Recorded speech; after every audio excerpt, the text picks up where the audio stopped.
years that is a big part of all of our festivals. But I want to introduce Eric Darden. Thank you. Actually, I'm a 31-year cast member. Oh, sorry, 31. At least all of the 25 of the festival plus. Yeah, they wanted someone to speak who's been at every single festival and played a part in every single festival, which I have.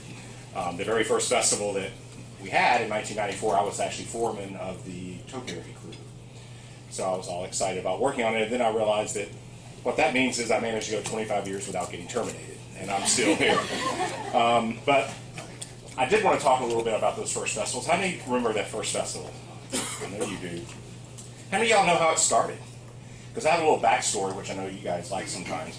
So, Epcot was changing its identity a little bit back in the mid-90s.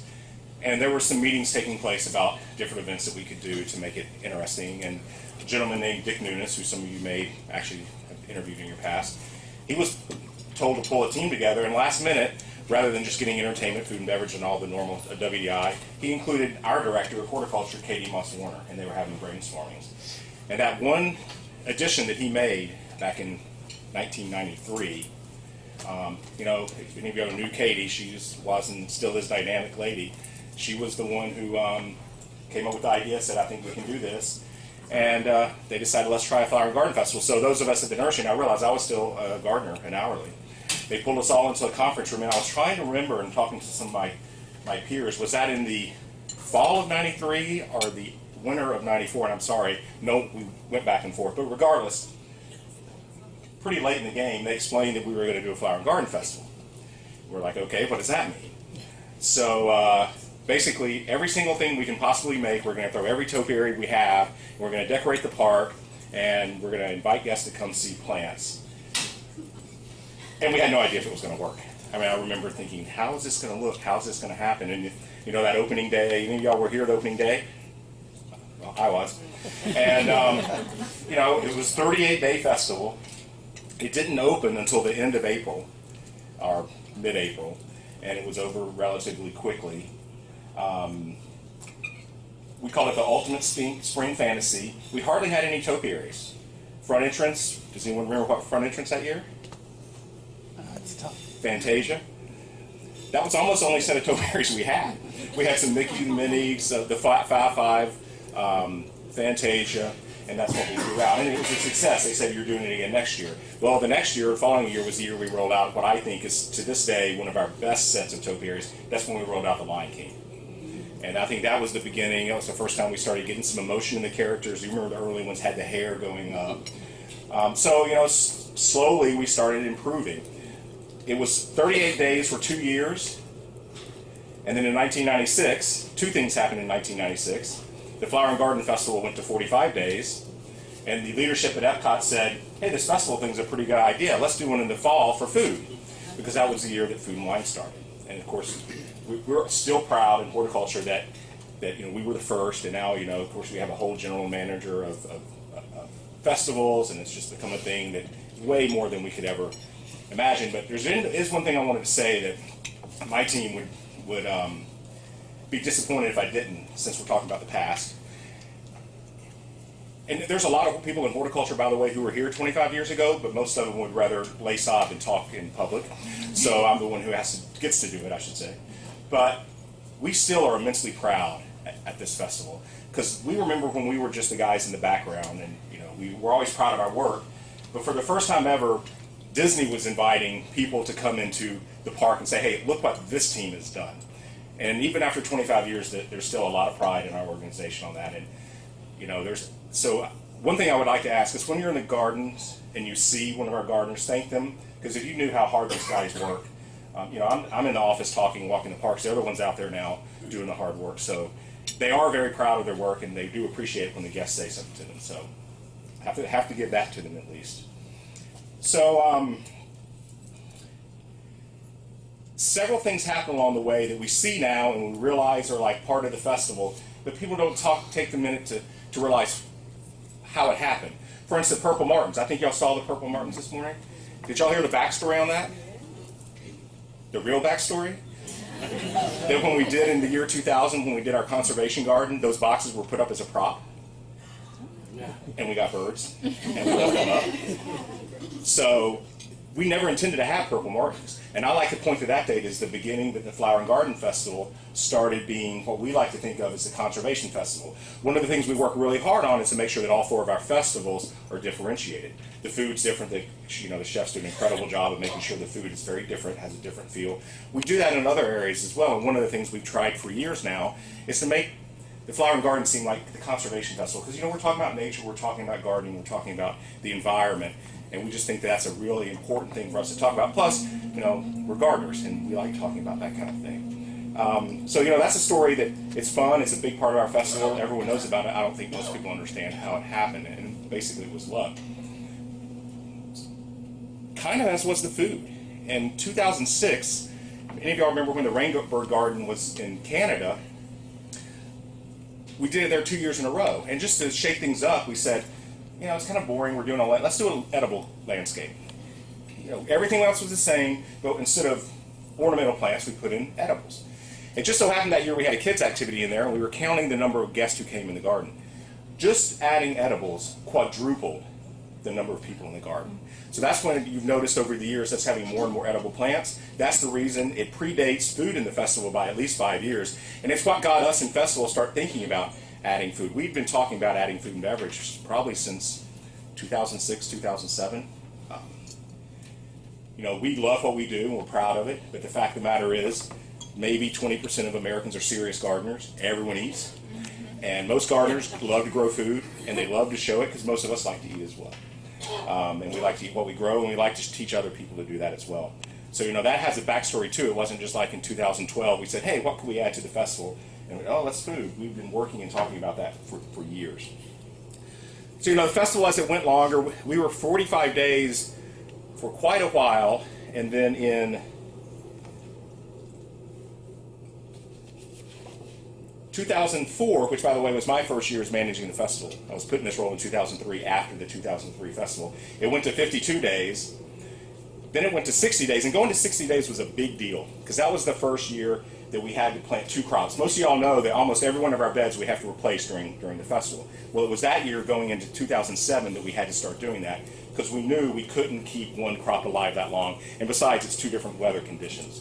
So we did it for 1 year. I thought that was the case. And here's what happened. We're sitting in a meeting with the executives, Dave's types, and someone said, now wait a minute, we've already paid the big price to go from 52 to 60 days, right? And then we in horticulture saw, right, what was coming at us. It was like a train. Since we've already paid that price and we're having to do more, let's make it 75 days. Yay! So we made it 75 days, and really, we would probably swore that's where it would end. We never thought it would go longer than that. But as the festival's gotten more and more popular, the gardens have gotten better. Of course, we did several years ago start going 90 days, which we're proud to do.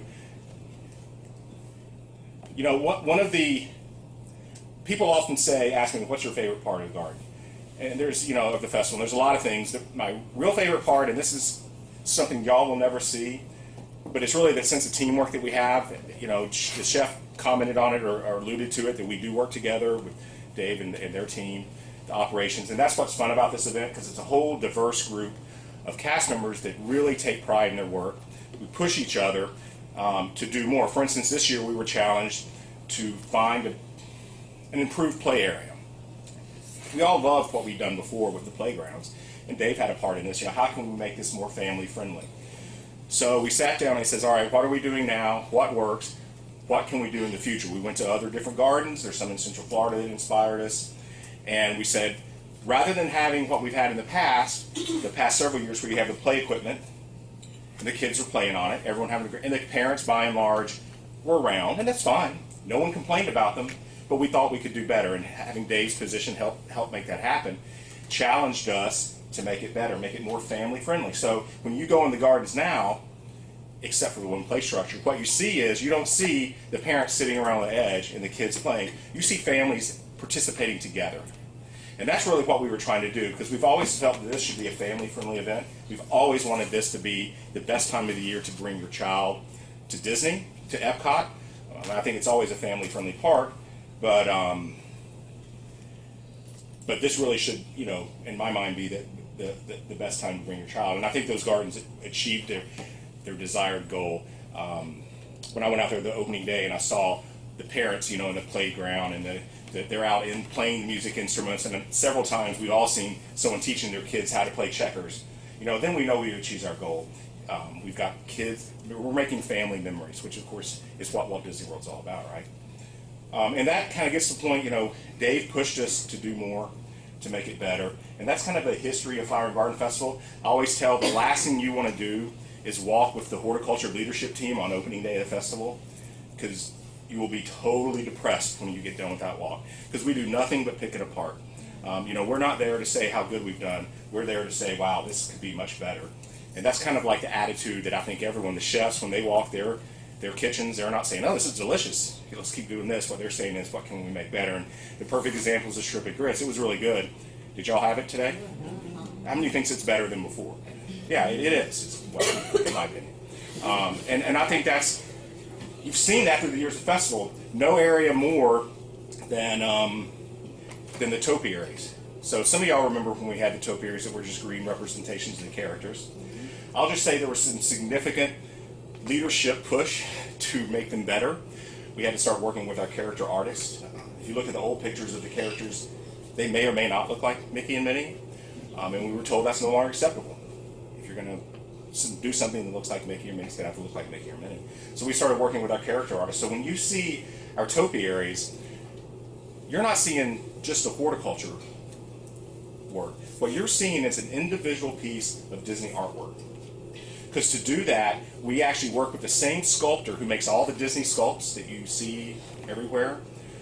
And they work with the welders to make sure that, almost daily, to make sure that that topiary accurately reflects the characters. And then, of course, when we got Pixar, it got even more challenging because they have particular care for their characters. We actually have the Pixar artists fly out and look at the topiaries and tell us do this, do that, and it comes around. If you go out and look at the cars, there's a rope around the windshield to decorate the windshield. I actually remember a conversation where they were saying, is that 5/8 rope? Yeah, why don't you try 1/2? That's the level of detail that they get into. But you know what? Look at the topiaries, it shows. If I get short on time, high timing, because we started at a different time. So, and you've seen that the entire time. The faces on the topiary, which I think is the best improvement we've made in the last 5 years, is when we started doing human faces. People have always asked, why did it take so long? Well, it took so long because the artists were telling us might be impossible. They didn't think we could do it. Because you were actually combining two different medias. You're combining a sculpt, which is what those faces are, and the hands and all the body parts, with the topiary characters. And our topiary artist says, she gave it a less than 50% chance that it will work. And by the way, it's really expensive. So we resisted doing it because, the last thing you want to do anywhere in business is to spend money and not have results. But our vice president at the time said, no, you're going to make this happen. So Greg Roos, he's retired now, but he's the one who gets credit for that. He reminded us that he did our ratings every year. And we did it. Well, and truly it was. We spent all the money, all the time. It took months to do that first sculpt, because truly it's an artist sculpting Snow White's head. And truly it was once we went in the greenhouse and picked it up, put it on Snow White's head, and stood back, and that's when we were all like, wow, it works. You knew right away. There was never a question. But until that moment, we didn't know if it was going to work, because you can hold it up next to it all you want until you put it on the head. And a little known fact, we actually did two types. We did what you see. We actually did one that looks like wood grain. And we still have that one head for Snow White back in the nursery, but it was not superior, so we've never put it on show. So had we not taken that chance with Snow White, and it just so happened, we spent all that time and effort on Snow White. Well, guess what film came out the year after that? A little film called Frozen. Had we not taken that chance to make a better quality product with Snow White, we never would have done it with Elsa. And I'm going to tell a story about Anna and Elsa. A few of you may have heard. This is my favorite story of my entire time of Flower and Garden. It's time to do Anna and Elsa topiaries. And the first thing you have to do when you get a topiary is get a sculpt for the artist to use. In the old days, you had to pay an artist to make the sculpt. It would take a couple of months and it would cost a lot of money. But since we've been digitizing films, all you have to do is send the drawing of the character to the studio in California. And on the computer, they'll put the character in the pose that you're wanting, digitize it, and then 3D print a figurine. It takes a couple of weeks and costs 10% of what it used to cost. So I call the artist, Lon, from entertainment, says, hey, I need to hire you to do these drawings that we're going to send out, Vaughn and Elsa. He said, okay, who's going to model for me? You need a model? I thought you were an artist. He says, no, that's not how it works. I got to have someone model for me. Well, I'm not going to ask my leader to pose as a character. So it just so happened that was summertime and we have an internship program. So I had Debbie, not me, pick a couple of the young ladies who we thought could pose. So and I won't mention her name, although she was in a Disney blog, you can look it up. A young lady from Minnesota, looked kind of like Elsa. Real Midwestern, rural. Her whole family came down to bring her because they stopped in Panama City Beach because none of them had ever seen the ocean. So, this coming to Disney was a big deal. So I call her after work. She's home. She's asleep because kids aren't used to getting up at 3:30 in the morning. And she's like, is everything all right? Yeah, fine. I said, I just want to ask you, remember, and I'd already told the group, I said, remember I asked you that we were going to do Anna and Elsa topiaries for next year? And she said, yeah. I said, well, apparently we need a model to pose for the artists. So I was wondering if you'd stop in after work tomorrow and pose for Elsa. Like, dead silence. And then, she's like, oh my God, can I tell my mother? Wow, so when I called the next young lady, she went to Texas A&M, she starts crying. So I'm thinking, okay, this is a pretty big deal for these young ladies. You can tell I don't have girls. So here's what I want to tell you on that. When you see those poses, those are the poses those young ladies came up with.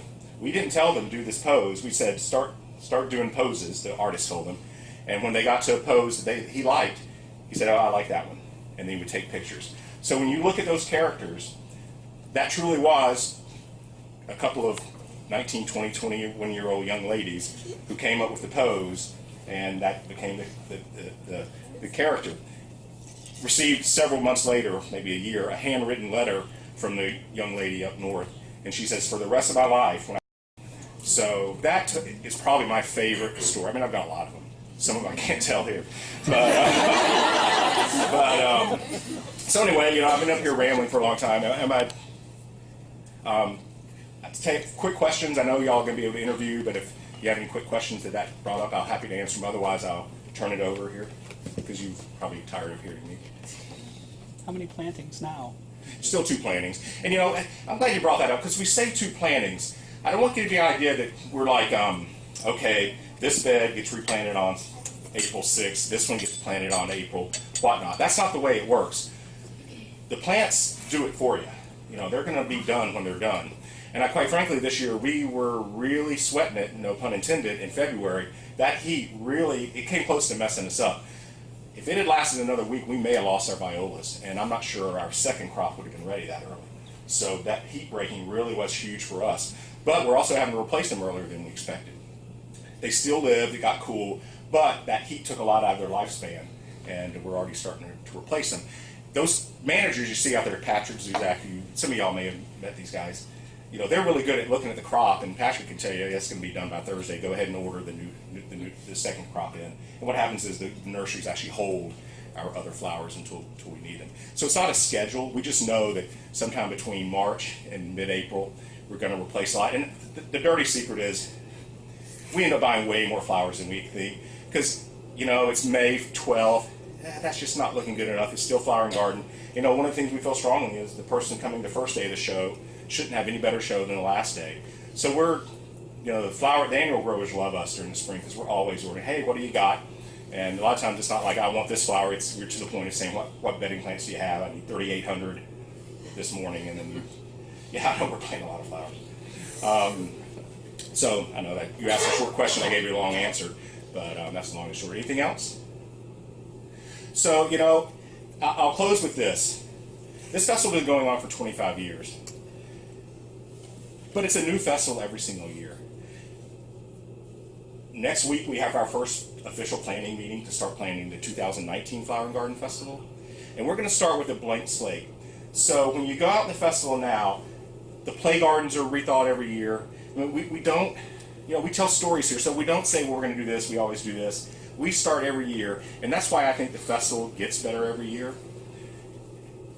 The food certainly has gotten better every year and more of it. The play gardens, I challenge you to ever see a better play garden than the two that we have this year. To me, they're the favorite we've ever done. And of course, the topiaries get better every year.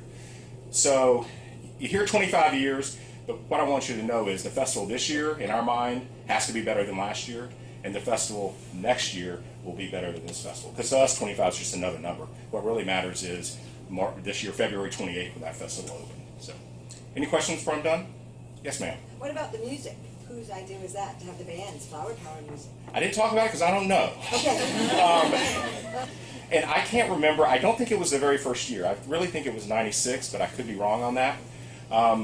Back then, you know how I commented how we're one big team right now? I will say that's been developing over the last 8 to 10 years. Certainly since Dave's been in this role, it's gotten a lot stronger. It was more compartmentalized back then. And I will tell you, I was telling about back, there was one nice little thing about a 38-day festival. No one really cared what we did. It wasn't that big. It was a small festival. You start getting bigger, you start attracting more guests, and people start paying attention. And that's when you start getting held to a higher standard. The topiaries being the perfect example. So I appreciate y'all coming today. Once again, I'm the guy who started digging trees in 1987. So when I was digging trees out in the tree farm by what's now Animal Kingdom, I never thought that I would be here talking this. I'm a horticulturist, and still take a lot of pride in what the guys do. So when you're going around there, think of that, how much pride we take in it, and I think that shows in the work, and I think it shows in the way we improve this every year.